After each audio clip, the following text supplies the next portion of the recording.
سنو سنو سنو سنو قرآن کی کہانیاں، رحمان کی نشانیاں، قصے انبیاء کے سنائے خود خدا نے، سنے جو بھی جن و انس پائے وہ آسانیاں۔ سنو سنو سنو سنو قرآن کی کہانیاں۔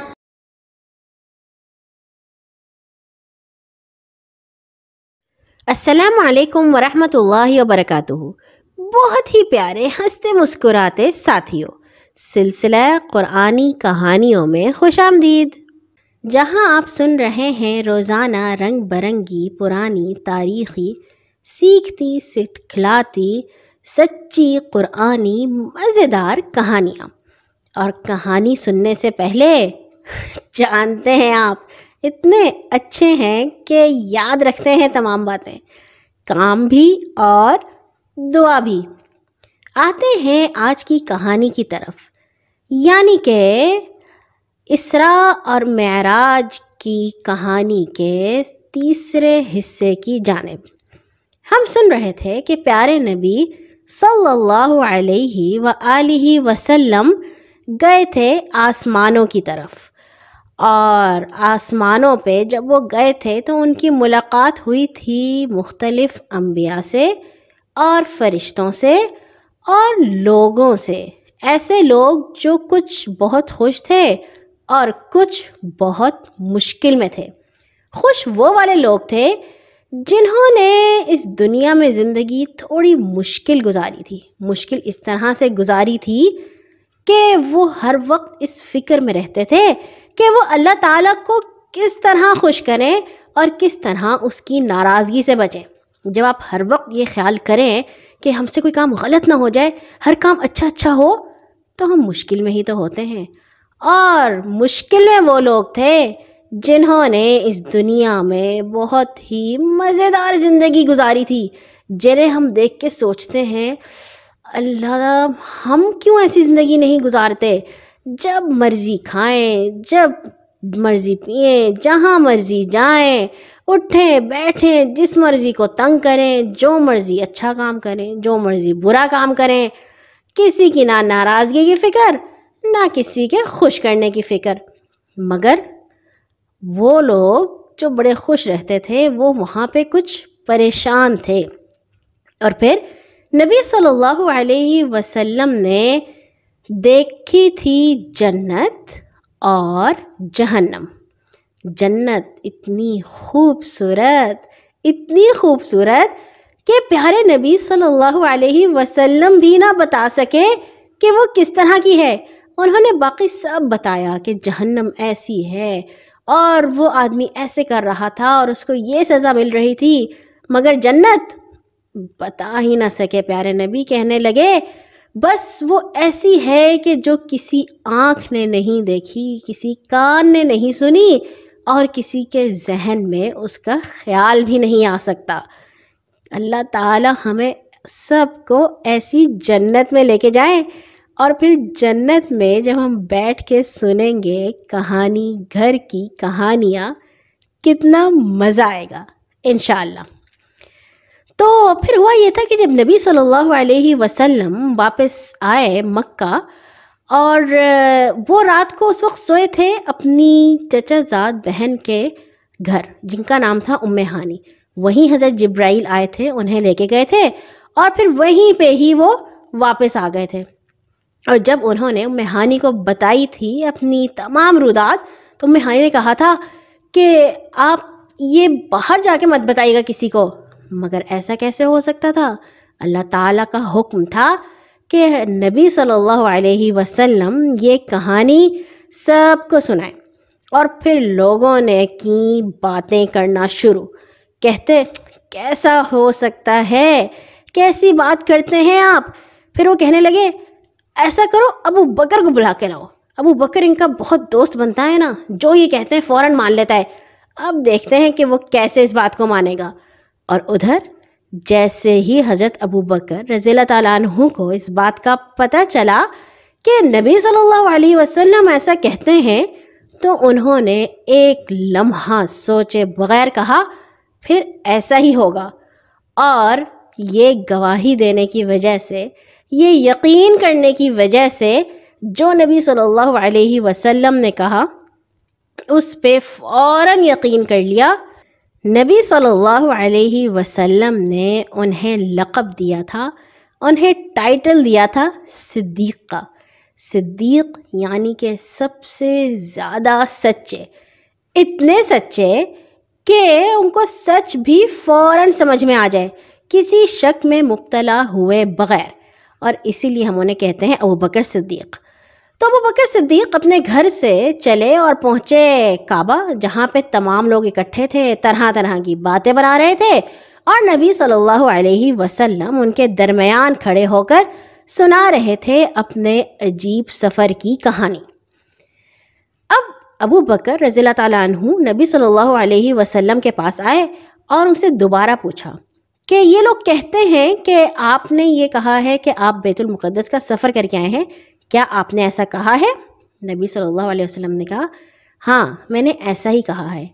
اب حضرت ابوبکر صدیق رضی اللہ تعالیٰ عنہ کو یقین تو فوراً آ گیا تھا، ذرا بھی انہیں شک نہیں تھا کہ اس بات میں کوئی غلطی ہو سکتی ہے، مگر جو ارد گرد کے لوگ کھڑے تھے، طرح طرح کی باتیں بنا رہے تھے، انہیں بھی تو کچھ سمجھانا تھا، انہیں بھی تو چپ کروانا تھا۔ تو حضرت ابوبکر نے پوچھا اچھا تو پھر آپ یہ بتائیے کہ ادھر بیت المقدس کا نقشہ کیسا ہے؟ اور ابوبکر نے سوال اس لیے پوچھا تھا کہ انہیں پتہ تھا کہ نبی صلی اللہ علیہ وسلم اس کا جواب دے دیں گے، کیونکہ وہ سچ تو کہہ رہے تھے، وہ کوئی جھوٹ تھوڑی کہہ رہے تھے، نعوذ باللہ، نبی تو کبھی بھی جھوٹ نہیں کہہ سکتے۔ اور حضرت محمد صلی اللہ علیہ وسلم نے فوراً نقشہ بیان کرنا شروع کر دیا، اس طرح کہ جیسے بیت المقدس ان کے سامنے موجود ہو۔ اب حضرت ابوبکر کی اس چال سے، اس تدبیر سے جو لوگ کھڑے باتیں بنا رہے تھے ان کی تو بولتی ہی بند ہو گئی، ایک دم چپ ہو گئے سب، کیونکہ وہ لوگ بھی تو بیت المقدس جاتے تھے تجارت کے سلسلے میں، بہت زیادہ لوگ تھے جنہیں پتہ تھا کہ بیت المقدس کا نقشہ کس طرح کا ہے۔ اور جب نبی صلی اللہ علیہ وسلم نے چھوٹی سے چھوٹی تفصیل بھی بتا دی تو وہ لوگ حیران ہو کے چپ، انہیں سمجھ ہی نہ آئے کہ ہم ان کی تو کوئی بات غلط ہے ہی نہیں، اب ہم کیا کہیں۔ اور دلوں میں تو سب کو پتہ چل گیا کہ یہ کہہ تو بالکل ٹھیک رہے ہیں، مگر پھر بھی کافر تھے نا، فوراً یقین نہیں کرتے تھے اللہ تعالیٰ کی بات پہ اور پیارے نبی کی بات پہ، کہنے لگے اچھا ٹھیک ہے، نقشہ تو آپ نے ٹھیک بتایا ہے، کوئی اور ثبوت تو ہمیں بتائیے۔ اب نبی صلی اللہ علیہ وسلم نے اور ثبوت دیے، انہوں نے فرمایا کہ جاتے ہوئے میں فلاں مقام پر فلاں قافلے پر سے گزرا، یعنی کہ تجارت کے لیے قافلے آتے جاتے تھے، کوئی آ رہا تھا کوئی جا رہا تھا۔ تو نبی صلی اللہ علیہ وسلم نے کہا کہ جب میں جا رہا تھا تو مجھے نظر آیا تھا کہ اس جگہ پہ وہ قافلہ ٹھہرا ہوا تھا اور اس کے پاس یہ والا سامان بھی تھا، اور جب میں جا رہا تھا تو وہاں جو قافلے والوں کے اونٹ تھے وہ ایک دم سے بھڑک گئے تھے، ڈر گئے تھے براق سے۔